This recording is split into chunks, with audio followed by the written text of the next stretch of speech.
paz e a graça do Cristo vivo esteja sobre você e sobre sua família. Mais uma vez, seja muito bem-vindo ao meu e ao seu canal Bíblia e Teologia. Se essa é a primeira vez que você passa por aqui pelo nosso canal, se inscreva, curta, compartilhe esse vídeo. E se você já é inscrito, continue comigo nesse propósito de levar as boas novas do Evangelho. E hoje continuaremos falando sobre os 5 pontos do calvinismo. Estaremos tratando do terceiro ponto, que é o ponto mais controverso dos 5. E qual é, Gilberto? Expiação limitada. Se essa é a primeira vez que você escuta sobre esse termo, fique conosco. Eu creio, e essa é a minha oração, que você será muito edificado e abençoado por esse pequeno estudo. Fique conosco, em nome de Jesus Cristo.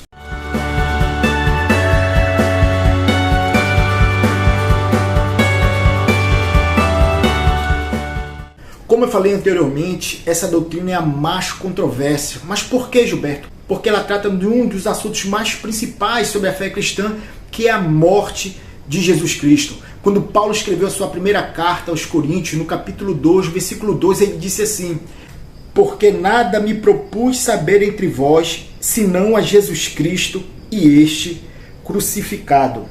O sacrifício de Cristo, ele se encontra no centro da fé cristã. Mas alguém pode perguntar: Gilberto, o que significa expiação? No contexto grego, expiação significa juntar, reconciliar, atrair para perto. Já no hebraico tem também esse significado, mas também tem outros termos também que podem se aplicar em expiação, que é afastar, cortar, cobrir, mas principalmente perdoar. Trazendo para o sacrifício expiatório de Cristo significa que o sacrifício de Cristo pelo seu povo afastou o pecado, distanciou a culpa e aproximou o povo que um dia estava afastado de Deus, reconciliou o povo. Em outras palavras, Cristo, através do seu sacrifício, reconciliou o seu povo que se encontrava afastado por causa do pecado.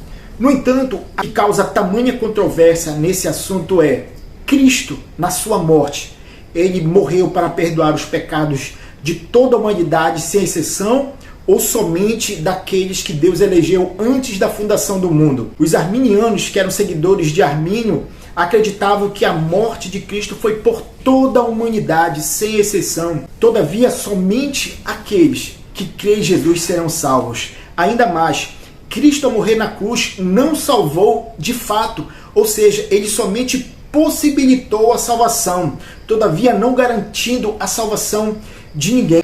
O nome dessa doutrina é redenção geral. No entanto, essa doutrina ela traz implicações muito perigosas ao Evangelho.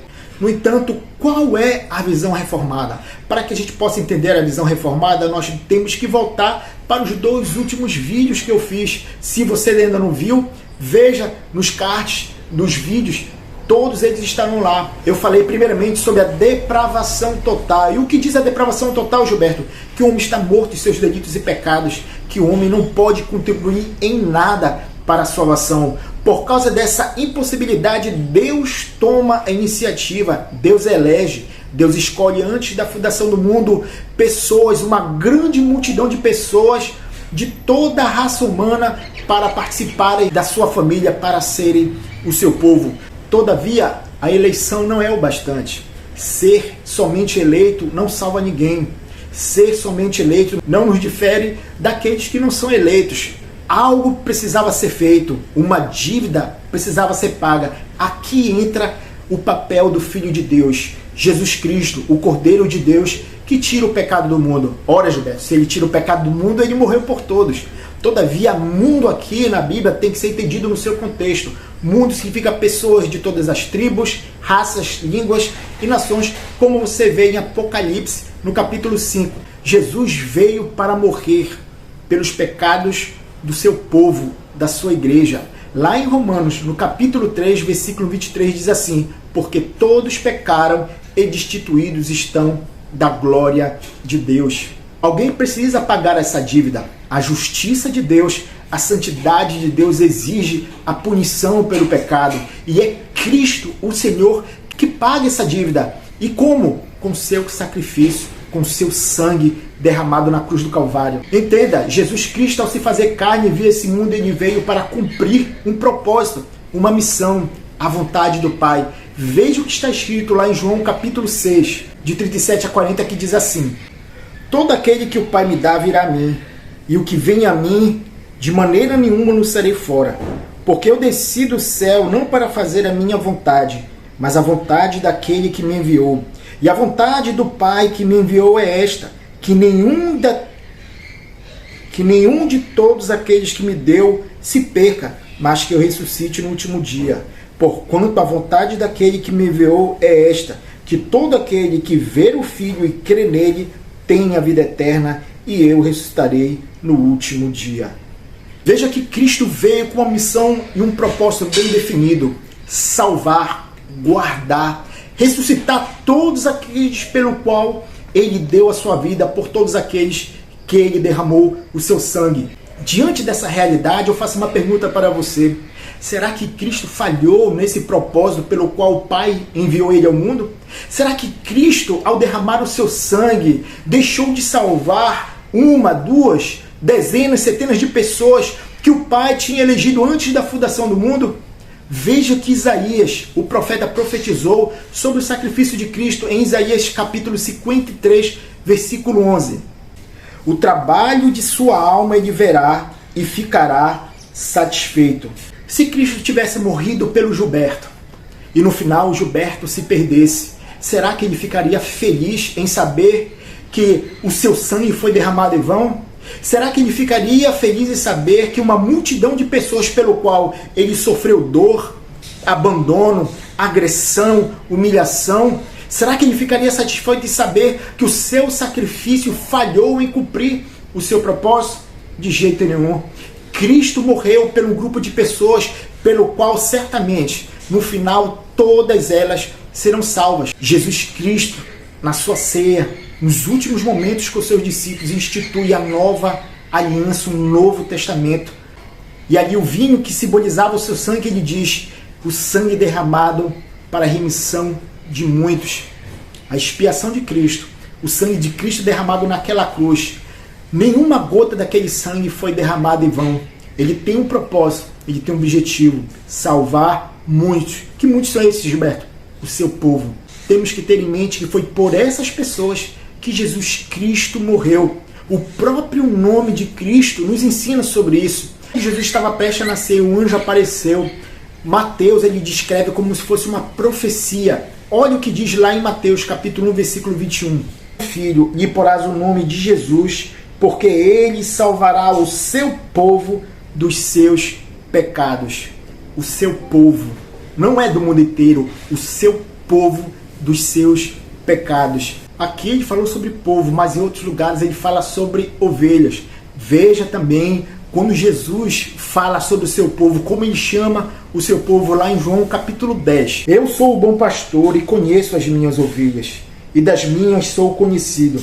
Assim como o Pai me conhece a mim, também eu conheço o Pai e dou a minha vida pelas ovelhas. Ele dá a sua vida, não pelo mundo inteiro, ele dá a sua vida pelas ovelhas, por um grupo de pessoas conhecida como ovelhas. E essas ovelhas reconhecem Jesus como seu único e supremo pastor. Veja o que Jesus Cristo fala para aquelas pessoas que não creem nele.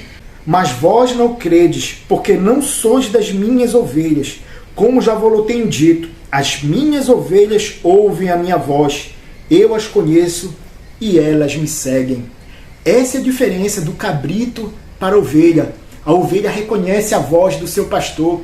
A ovelha não somente reconhece, mas ela segue a voz do seu pastor. Ela se submete à voz do seu pastor. Jesus não somente chama o seu povo de ovelhas, mas ele chama de igreja. Veja o que Paulo fala no capítulo 5, versículo 25, sobre Jesus e o seu povo.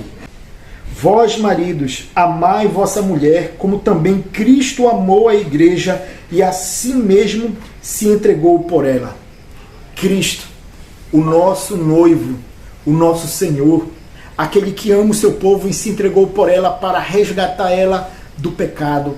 Jesus Cristo se entregou por sua igreja. Jesus Cristo se entregou pelas suas ovelhas. Jesus Cristo morreu para tirar os pecados do seu povo. Essa é a verdade sobre a expiação, limitada não em seu poder, mas na sua extensão, limitada no que diz respeito às pessoas pelo qual ele morreu. Por fim, eu quero destacar um papel muito importante no que diz respeito sobre o seu sacrifício. Jesus, ele é também intercessor. Nos seus ofícios, Cristo fez o papel de profeta, rei e sacerdote. E como no papel de sacerdote, Jesus é aquele que intercede. No capítulo 17 de João, conhecido como a oração sacerdotal de Jesus, Jesus ora pela sua igreja, Jesus ora pelo seu povo, Jesus intercede por aqueles que o Pai lhe deu. Veja, no capítulo 17 de João, versículo 9. Eu rogo por eles, não rogo pelo mundo, mas por aqueles que me destes, porque são teus. Essa é a verdade.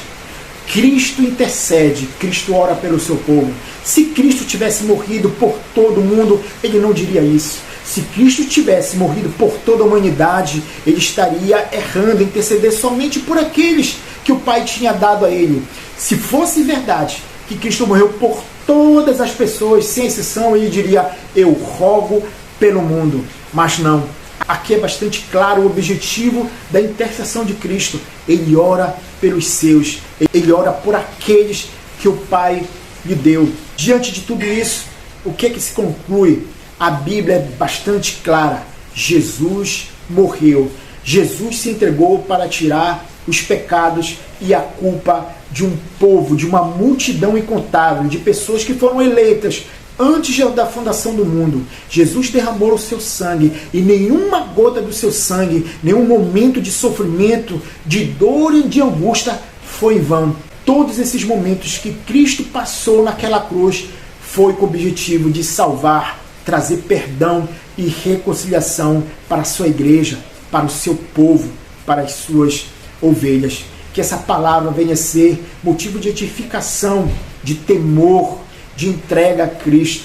Muito obrigado por você ter ficado conosco e que Deus te abençoe e te guarde em nome de Jesus Cristo. Amém.